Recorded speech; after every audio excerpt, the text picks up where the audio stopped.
President Trump and his fellow Republican leaders say that they want to move forward with filling Ruth Bader Ginsburg's seat on the Supreme Court. The news broke last night while the president was on stage at a rally in Bemidji, Minnesota. But despite the news sweeping through the crowd, President Trump wasn't informed until after the event. She just died? Wow. I didn't know that. You're telling me now for the first time. She led an amazing life. What else can you say? She was an amazing woman. Whether you agreed or not, she was an amazing woman who led an amazing life. I'm actually saddened to hear that. I am saddened to hear that. This morning, the president tweeted his intentions, writing, "We were put in this position of power and importance to make decisions for the people who so proudly elected us, the most important of which has long been considered to be the selection of United States Supreme Court justices. We have this obligation without delay." Our Paula Reed has obtained a list of President Trump's top 3 contenders, according to a source familiar with the White House vetting process. They are federal circuit court judges Amy Coney Barrett, Barbara Lagoa, and Amul Thapar. And Friday night, Senate Majority Leader Mitch McConnell promised to hold a vote on President Trump's nominee. After his campaign event, also in Minnesota last night, Democratic presidential nominee Joe Biden pointed to McConnell's blocking of then-President Barack Obama's final Supreme Court nomination in 2016 in his opposition to a pre-election appointment. There is no doubt, let me be clear, that the voters should pick the president, and the president should pick the justice for the Senate to consider.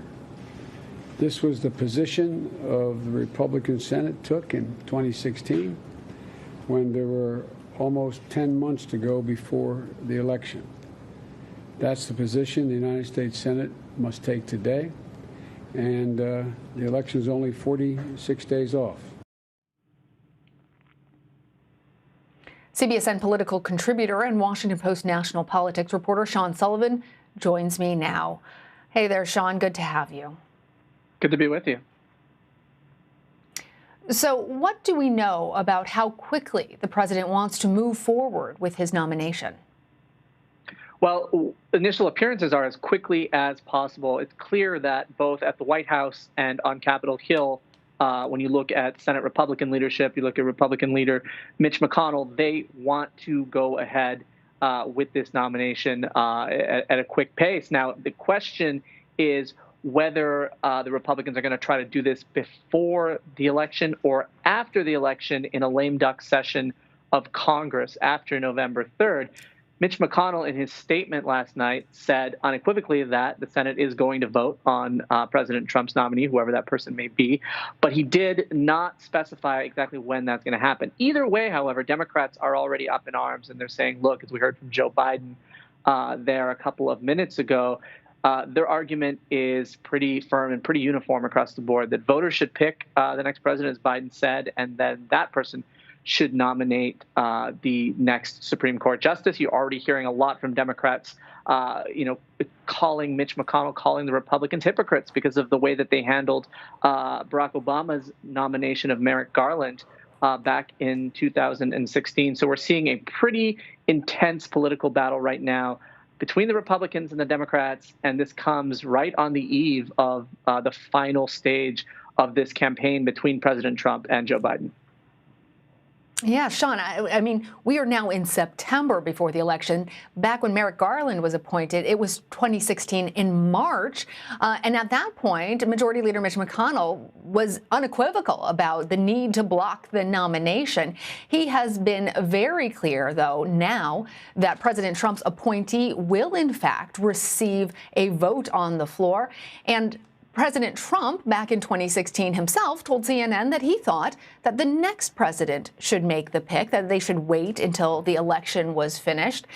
As you and I both know, it would take 4 Republican no votes to block a nomination at this point. So where do things stand?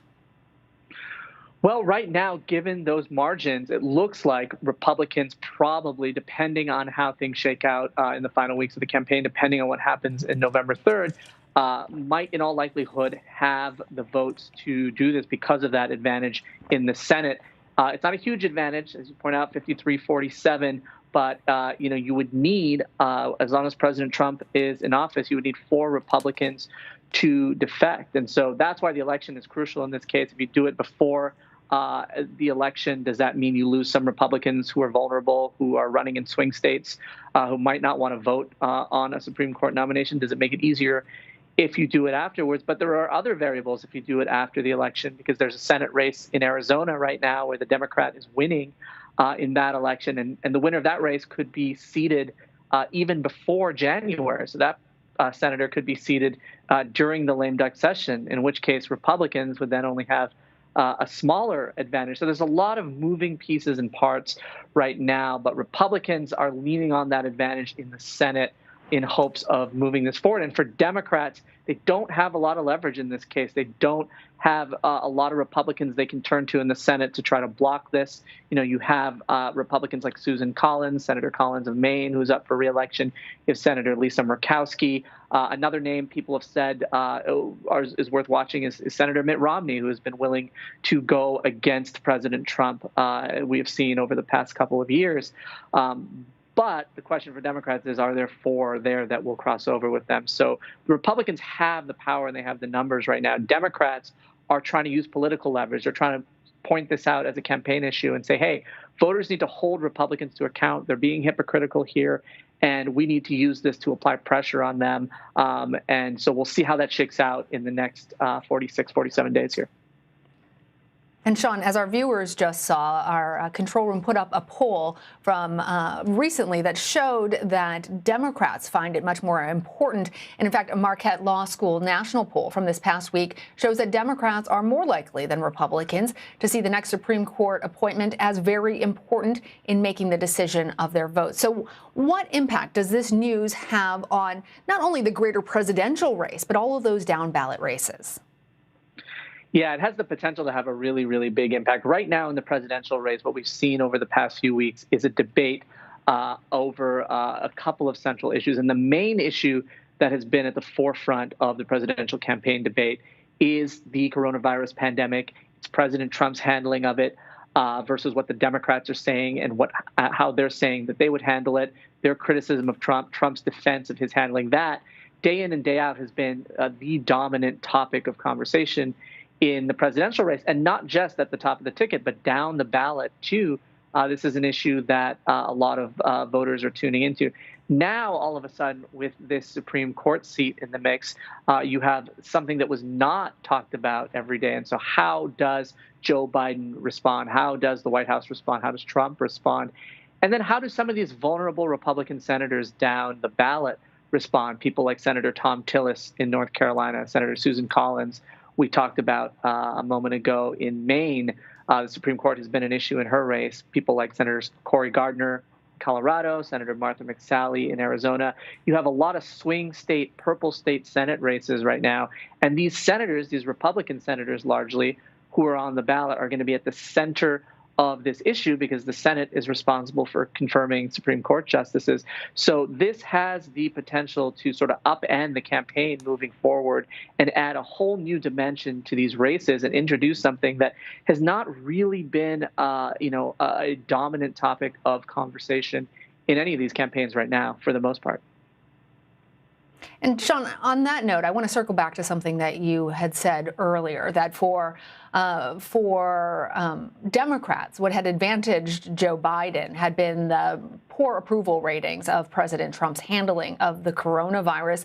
And we know that the president had responded by trying to woo conservative and religious voters by putting forward his Supreme Court nominees and that potential list. Might this advantage the president, even if he doesn't get the nominee right now, by getting those voters who have strong moral convictions to perhaps ignore hypocrisy, ignore the contradictions about what Republicans previously said or other things that they might have problems with in order to vote for what they think is so important when it comes to the weight of the Supreme Court? Yeah, that is a really important variable as we look at the final weeks of this race. And that argument is one that Republican strategists last night and today are hoping for. They're hoping to see a trend emerge in the next few weeks where you have people who either supported President Trump last time or otherwise on the fence this time, who don't like his handling of the pandemic, who don't like the controversies, who don't like his rhetoric on all counts, but do like conservative judges, do care about the Supreme Court. They're hoping that this is an issue that will bring some perhaps undecided voters back into President Trump's fold, and an issue that will excite the conservative base that they really, really want and need to turn out, particularly in states like North Carolina, Florida. This is something that they hope President Trump can turn to and say, look, here's an accomplishment. Here's a signature accomplishment that I gave to the country. On the other side, we'll see how the Democrats respond, because their entire playbook for the last couple of months has been to focus on Trump, focus on the pandemic, focus on the sort of widespread disapproval we've seen across the board of President Trump's handling of the pandemic. So how do they respond to this? What do they do to counter the arguments that we're already seeing from President Trump? But definitely in the early days here, we are seeing and hearing some Republican strategists hope that this is the kind of thing that could help give them a little bit of an advantage. And really, they've been seeking any sort of opening in the past few weeks here, because we've seen poll after poll after poll showing Joe Biden leading Trump nationally, showing Joe Biden leading Trump in the swing states. And we're seeing these Republican senators falling behind everywhere. And a lot of Republicans have sort of looked at this map and sort of said to themselves, what do we do? It's almost like nothing is working. What they're hoping today is that this might work and this might be more effective, politically speaking, than some of the arguments that they have put forward so far, which have largely fallen flat. All right, Sean Sullivan, thank you. Thanks.